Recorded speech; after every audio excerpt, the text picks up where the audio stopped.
గారు ఒక స్వాతంత్ర సమర యోధుడు మరియు గాంధేయవాది. ఈయన 1876 మచిలీపట్నంలో జన్మించారు. 19 సంవత్సరాల వయసులో బ్రిటిష్ ఇండియన్ ఆర్మీలో చేరారు. మిలిటరీలో చేరిన తర్వాత రెండవ బోయర్ యుద్ధం కోసం దక్షిణాఫ్రికాలో నియమించబడ్డారు. అప్పుడు యుద్ధంలో బ్రిటిష్ ప్రభుత్వ జాతీయ పతాకానికి సెల్యూట్ చేయాల్సి వచ్చిందని ఆయన చాలా బాధపడ్డారు. అప్పుడే ఆ సమయంలోనే వెంకయ్య గారికి భారతదేశానికి కూడా ఒక జాతీయ జెండా ఉండాలి అన్న ఆలోచన వచ్చింది. మొట్టమొదటిసారిగా ఆయన అక్కడే గాంధీజీని కలుసుకున్నారు.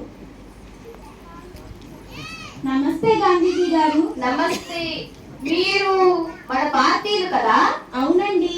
మరి దక్షిణాఫ్రికాలో ఏం చేస్తున్నారండి? సార్, నా పేరు పింగళి వెంకయ్య. నేను ఇక్కడే బ్రిటిష్ ఆర్మీలో పనిచేస్తున్నాను. నాకు ఇక్కడ పనిచేయడం ఇష్టం లేదు.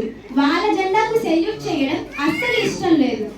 ఓ అవునా, నాకు ఇక్కడ పనిచేయడం అస్సలు ఇష్టం లేదు. మన భారతీయుల్ని చాలా హీనంగా చూస్తున్నారు ఈ బ్రిటిష్ వాళ్ళు. మనం మన భారతదేశాన్ని ఈ బ్రిటిష్ సంఖ్యల నుండి విడిపించాలి. మనకంటూ దేశం గర్వపడేలా ఒక పతాకం ఉండాలి. అవునండి, నాకు అదే ఆలోచన వచ్చింది. అయితే మీరు మన జెండాను రూపొందించండి. తప్పకుండా సార్, ఖచ్చితంగా చేస్తాను. అలాగే వెంకయ్య గారు, మళ్ళీ కలుద్దాం మనం. Okay sir.